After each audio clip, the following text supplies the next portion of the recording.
కూర్చోండి పెద్దలు ఈరోజు 400 కిలోమీటర్లు మీ అంతటా మీరుగా స్వచ్ఛందంగా ప్రయాణం చేసి ఇక్కడికి విచ్చేసిన మా సిర్పూర్ కాగజ్ నగర్ ఆడబిడ్డలకు, ఎందుకంటే అన్నదమ్ముళ్ళు అంటే ఏ అంగేసుకుంటే ఆ అంగేసుకొని బండెక్కి వచ్చేయచ్చు, కానీ ఆడబిడ్డలు కూడా 400 కిలోమీటర్లు ప్రయాణం చేసి వచ్చారంటే ప్రత్యేకంగా మా ఆడబిడ్డలకు, అదేవిధంగా మరి ఏమిచ్చి తీర్చుకోగలుగుతామో మీ రుణం తెలియదు, కానీ రూపాయి ఇవ్వకపోయినా ఇవాళ నా చేతిలో అధికారం లేకపోయినా అక్కడి నుంచి ఇక్కడి వరకు ఆర్ఎస్ ప్రవీణ్ కుమార్ మీద ప్రేమతో, కేసీఆర్ మీద ప్రేమతో, గులాబీ జెండా మీద ప్రేమతో ఇంత దూరం ఇచ్చేసిన మీ అందరికీ కూడా పేరు పేరున మా అన్నదమ్ములకు కూడా శిరస్సు వంచి హృదయపూర్వకంగా నమస్కారాలు.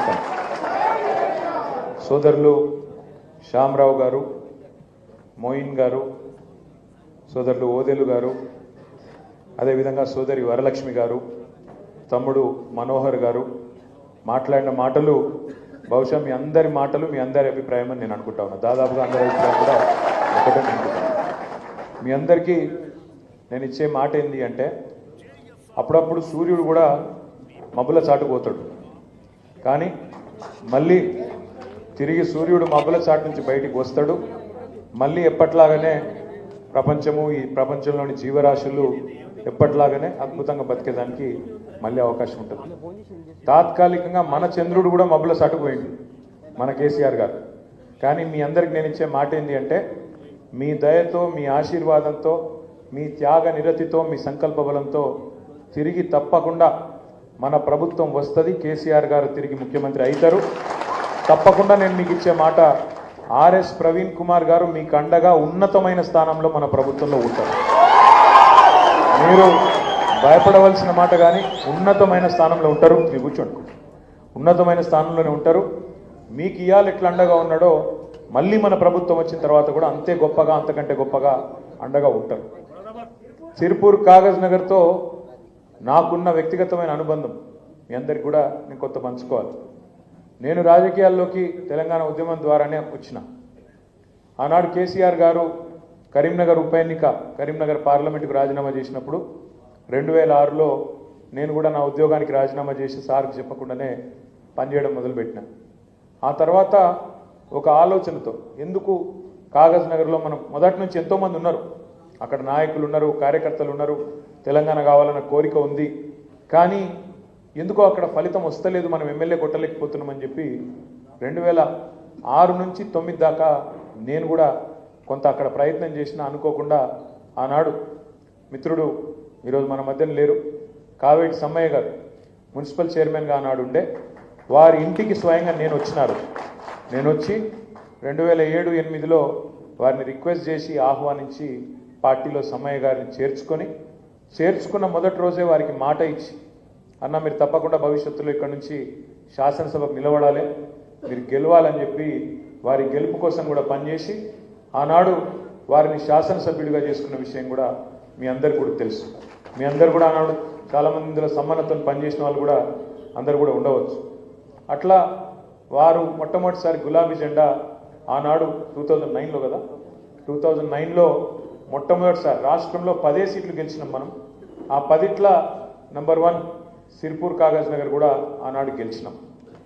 సరే, దురదృష్టం 9లో గెలిచినప్పటికీ మరి 14లో ఆనాడు రకరకాల కారణాల చేత తెలంగాణ రాష్ట్రం వచ్చినాక కూడా ఎందుకో కానీ ఓటమి పాలైన తర్వాత ఆనాడు అక్కడ వేరే పార్టీ నుంచి గెలిచిన ఒక అభ్యర్థి మన పార్టీలోకి వచ్చి పనిచేస్తానంటే, ఇక అప్పుడు రాజకీయ పునరేకీకరణ, స్థిరమైన ప్రభుత్వం ఉండాలి, తెలంగాణ ఫెయిల్ కావద్దు, ఎందుకంటే తక్కువ మెజారిటీ ఉంటే ఆయన దెబ్బని మన కింద మీద అయితే మరి మళ్ళా నష్టమవుతుంది, తెలంగాణ ఒక విఫల ప్రయోగం అంటారు, దేశం ముందు నవ్వటం ముంగట జారిపడ్డట్టు కావద్దు అని చెప్పి ఆనాడు గెలిచిన ఎమ్మెల్యేలు అక్కడ నిర్మల్లో, కాగజ్ నగర్లో ఇద్దరు గెలిస్తే వాళ్ళిద్దరు మనతో కలిసి వస్తామంటే కలుపుకున్నాం. ఇంకా తర్వాత కలుపుకున్నాం కాబట్టి, మాట ఇచ్చినాం కాబట్టి రెండోసారి కూడా సార్ టికెట్ ఇచ్చిండు.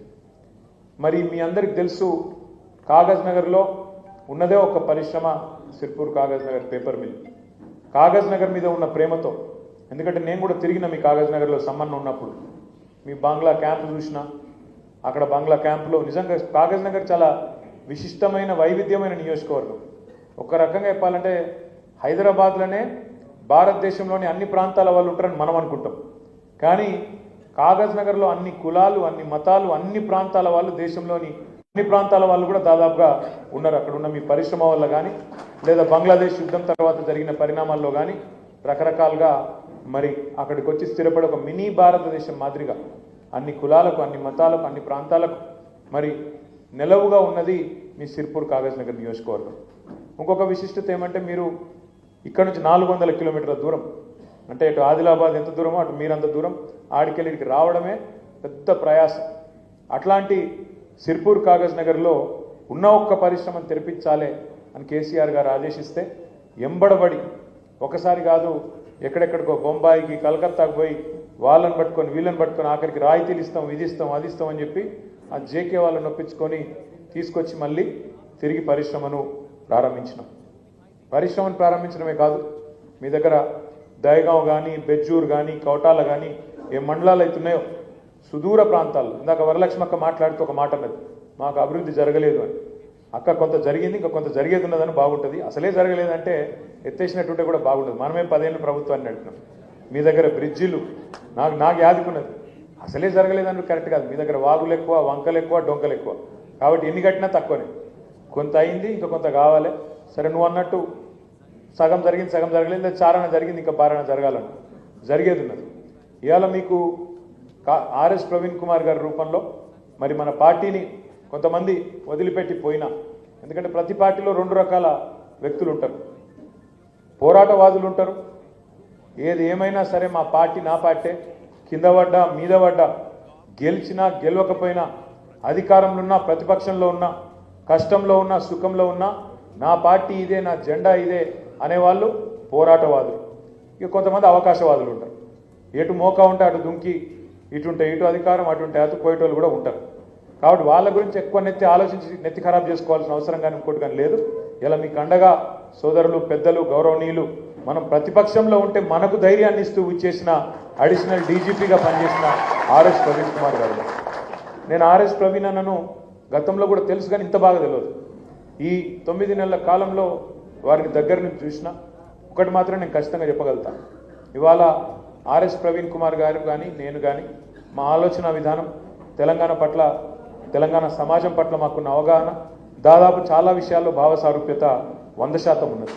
భవిష్యత్ తెలంగాణ ఎట్లుండాలి, భవిష్యత్ తెలంగాణ ఎట్లుండాలి, ఇక్కడ ఉన్న పరిస్థితుల్లో భారతదేశానికి దిక్సూచిగా తెలంగాణను ఎట్లా నిలబెట్టాలనే ఒక కమిట్మెంటు, ఒక తపన వారిలో ఉన్నది.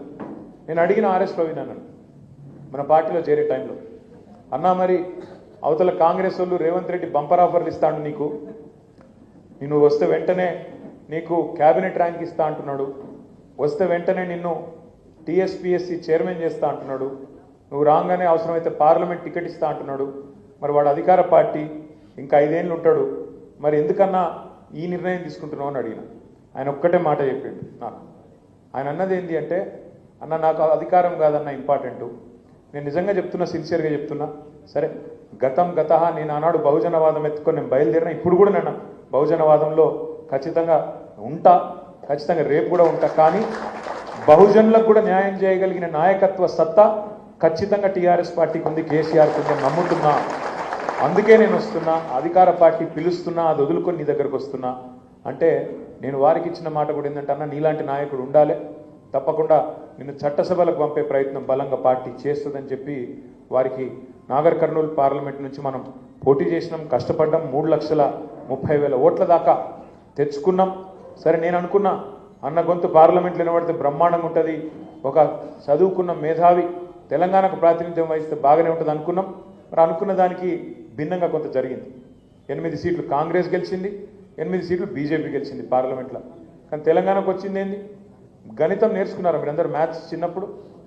8 + 8 ఎంత? 8 + 8 ఎంత? 16. చిన్నప్పుడు మనకు లెక్కల పంతులు చెప్పింది 16. కానీ వాస్తవం ఏంటంటే తెలంగాణ విషయంలో మాత్రం 8 + 8 ఎంత? 0. 8 మంది వాళ్ళు, 8 మంది వీళ్ళు. జోగి జోగి రాసుకుంటే బూడిద రాలిందని వాడు గెలిచి పీకింది లేదు, వీడు గెలిచి పీకింది లేదు, వచ్చింది మాత్రం తెలంగాణకు గుండు 0. అందుకే ఒక కోరిక ఉండే, మన్నల్లో ఒక 5-6 రాడు ఉంటే పార్లమెంట్లో మన ఇలా నిన్న పాలమూరు రంగారెడ్డి ఎత్తిపోతల పథకానికి మేము జాతీయ హోదా ఇయ్యం అని చెప్పేసింది కేంద్ర ప్రభుత్వం. ఇవాళ 8 మంది వాళ్ళు 8 మంది వీళ్ళు, కానీ ఒక్కరు నోరు మెదిపినరా? కేంద్ర బడ్జెట్లో రూపాయి రాలే, ఒక్కరు నోరు మెదిపినరా? కానీ అదే గులాబీ దండు అక్కడ ఉంటే, అదే ఆర్ఎస్ ప్రవీణన్ లాంటి ఎంపీ అక్కడ ఉంటే ఎట్లుంటుండే? ఇలా అక్కడ గర్జిస్తుంటిమి, నిలదీస్తుంటిమి, కొట్లాడుతుంటిమి, ఎట్లా ఇయ్యమని చెప్పి అక్కడ అవసరమైతే గల్లబట్టి అడుగుతుంటిమి. గది తెలంగాణ గలం, తెలంగాణ బలం, తెలంగాణ దళం, మన గులాబీ జెండా, గులాబీ కండువా. అందుకే మీ అందరికి నేను మనస్ఫూర్తిగా మాటిస్తా ఉన్నా, ఆర్ఎస్ ప్రవీణ్ గారి నాయకత్వంలో మీరు రేపు స్థానిక సంస్థల ఎన్నికల్లో ముందుగా మీరు కొట్టాల్సింది, ఎందుకంటే ఇక 4 ఏళ్ళు ఇంకా ముంగట్టున్నది పోరాటం, ముందు కొట్టాల్సింది ఇప్పుడు స్థానిక సంస్థల ఎన్నికలు. దయచేసి నేను మిమ్మల్ని రిక్వెస్ట్ చేస్తా ఉన్నా, ముందు ప్రవీణ్ అన్నని ఇప్పుడు అక్కడ పంపుతాం మళ్ళొక్కసారి. ఇక్కడ కూడా మాకు అవసరం, ఎందుకంటే ఎన్నో సందర్భాలలో ఎన్నో విషయాల్లో ఆయన మేధస్సు, ఆయన విజ్ఞానం ఇక్కడ పార్టీ హెడ్ ఆఫీస్లో రాష్ట్ర వ్యాప్తంగా కూడా అవసరం. కాబట్టి వారిని రాష్ట్రమంతటా కూడా మేము తిప్పుతా ఉన్నాం, వాడుకుంటా ఉన్నాం. మన గురుకుల బాట అని పెడితే అన్న నేతృత్వంలో, ఎందుకంటే గురుకులాలకు సంబంధించిన సబ్జెక్టు ఆయనకు తెలిసినట్టు ఎవరికి తెలియదు, కేసీఆర్ గారికి ఆయనకు తెలిసినట్టు మాకెవరికి కూడా తెలియదు. కాబట్టి అన్న నేతృత్వంలోనే వాళ్ళ గురుకులాల పరిస్థితి ఇట్లా ఎందుకుంది అని చెప్పి అధ్యయనం చేయండి అన్న అంటే చేసి వెంటనే కేసీఆర్ గారికి ఒక రిపోర్టు, ప్రభుత్వాన్ని నిలదీస్తేందుకు ఒక రిపోర్ట్ ఇస్తే ఆర్ఎస్ ప్రవీణ్ కుమార్ గారు కేసీఆర్ గారి ఆదేశం మేరకు బయలుదేరిండు అనగానే మంత్రులు ఉరికిండ్రు, ఎంపీలు ఉరికిండ్రు, ఎమ్మెల్యేలు ఉరికిండ్రు, ఉరికినట్టు చేసిండ్రు, అడబోయేదో తిన్నట్టు యాక్టింగ్ చేసిండ్రు, కానీ ఏం మారలే. పిల్లల పరిస్థితి నిన్నటికి నిన్న వేల్దండలో ఒక పాప అక్కడ నాగర్ కర్నూలు జిల్లాలో ఆత్మహత్య చేసుకున్నారు. ఇప్పటికీ 56-57 మంది పిల్లలు చచ్చిపోయినరు, 420 మంది రైతులు చచ్చిపోయినరు, 100 మంది ఆటో డ్రైవర్లు చచ్చిపోయినరు, 30 మంది చేనేత కార్మికులు కూడా మృత్యువాత పడ్డారు కాంగ్రెస్ ప్రభుత్వం వచ్చినాక. మీ అందరు నేను కోరేది ఏంటంటే, క్రికెట్ అందరికీ తెలుసు కదా, చూస్తారు కదా, అయితే ఆడతారు లేకపోతే చూస్తారు. గల్లీ క్రికెట్ అందరూ ఆడిన వాళ్ళే ఉంటారు ఇక్కడ దాదాపు. కాగజ్ నగర్ ఫేమస్ కూడా నా క్రికెట్కు. అయితే క్రికెట్లో ఏం చెప్తారంటే, నువ్వు ఎప్పుడైనా సరే క్రికెట్లో నెక్స్ట్ బాల్ ఆడాలి, అవుట్ కావద్దు. నెక్స్ట్ బాల్ ఆడాలి మొదలు. అందులో 6 కొడతావా, 4 కొడతావా, డిఫెన్స్ ఆడతావా, ఒక్క రన్ తీస్తావా, అది నెక్స్ట్. నువ్వు నేను నెక్స్ట్ ఓవర్ ఇట్లా ఆడతా, ఆ పైన ఓవర్ అట్లా ఆడతా అంటే కుదరదు. ఫస్ట్ అవుట్ కాకుండా నెక్స్ట్ బాల్ ఆడాలి, అవుట్ కాకుండా మిగిలాలి, కొడితే 6 కొట్టాలి, లేకపోతే చౌకా కొట్టాలి, రేపు మళ్ళా గట్టిగా చూపెట్టాలి. ఎందుకు చెప్తున్నా అంటే, మీరేమో 4 ఏళ్ల తర్వాత వచ్చే ఎలక్షన్ గురించి మాట్లాడతాను, మరి కాంగ్రెస్ వాళ్ళేమో ఇప్పుడు వెంటనే లోకల్ బాడీ ఎలక్షన్లు, జెడ్పీటీసీ, ఎంపీటీసీ, సర్పంచ్ ఎలక్షన్లు ఇప్పుడు పెడతాను.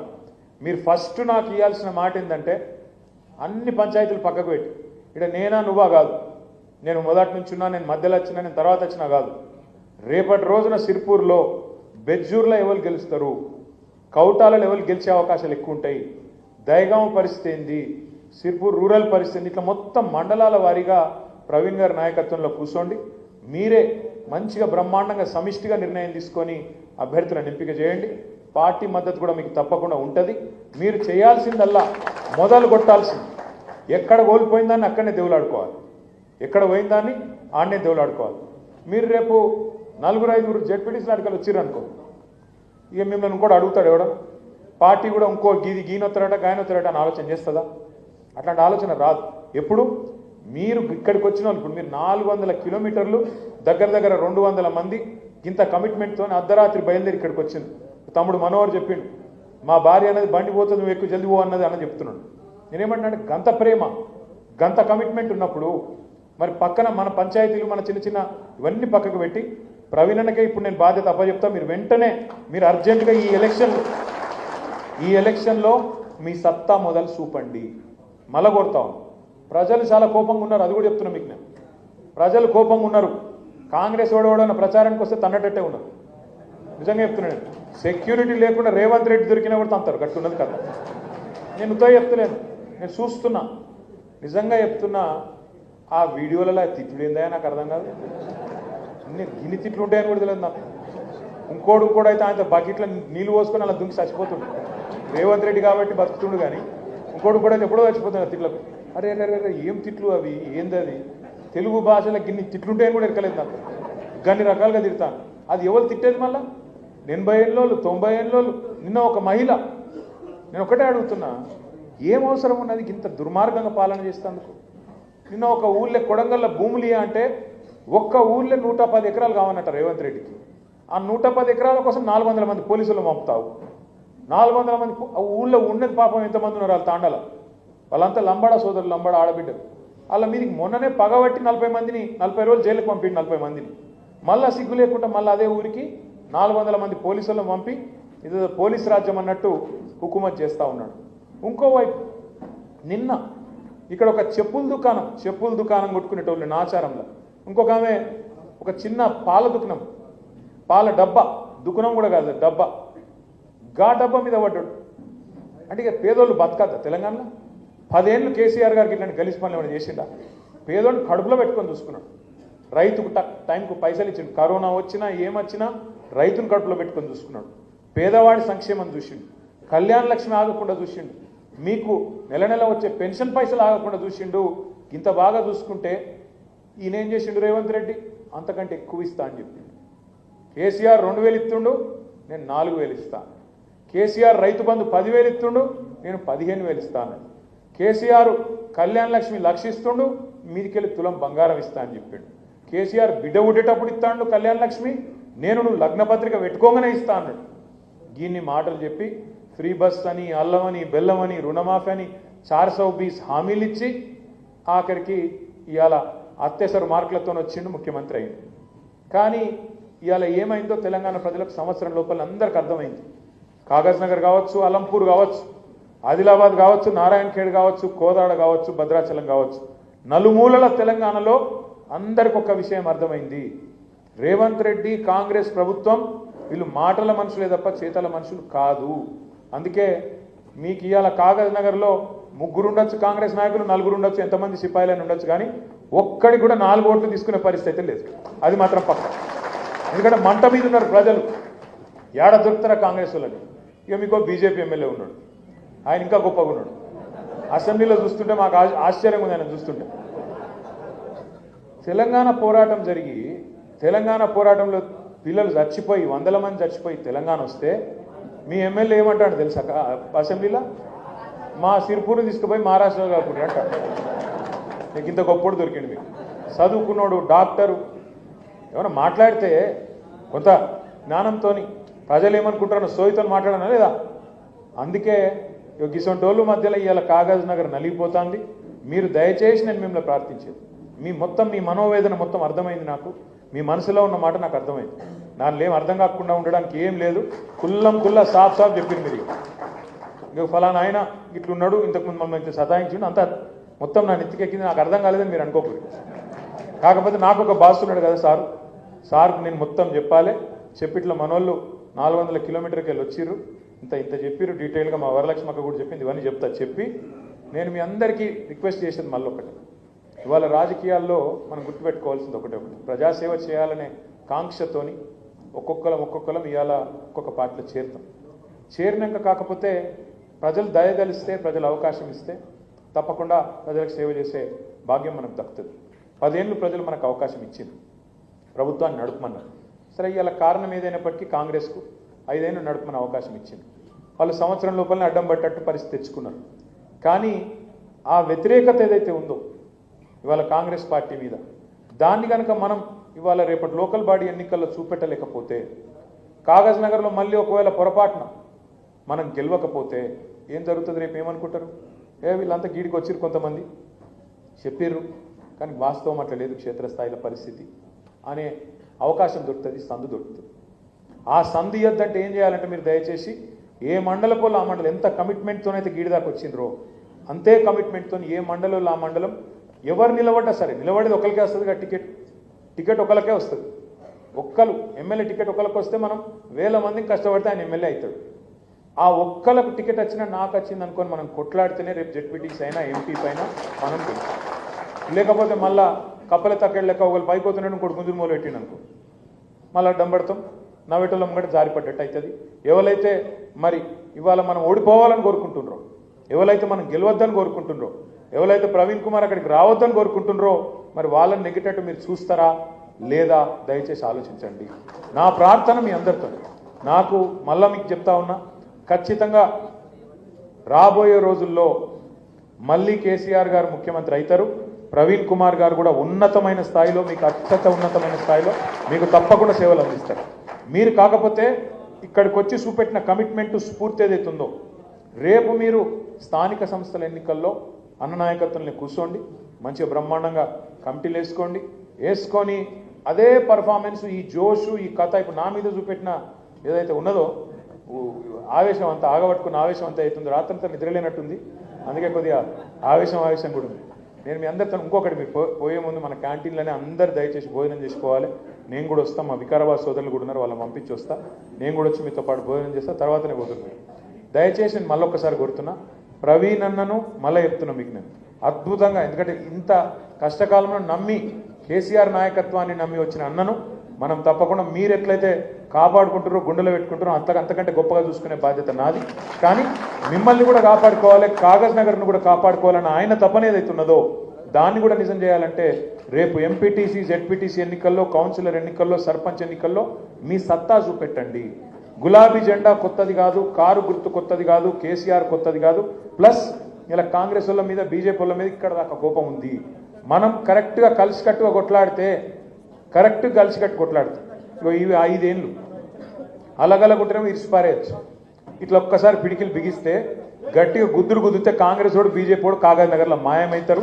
ఆ శక్తి మీకుంది. శక్తి మీ దగ్గర పెట్టుకొని నన్ను వచ్చి ఇక్కడ డామ్ డూమ్ అంటే నన్ను నడవదు.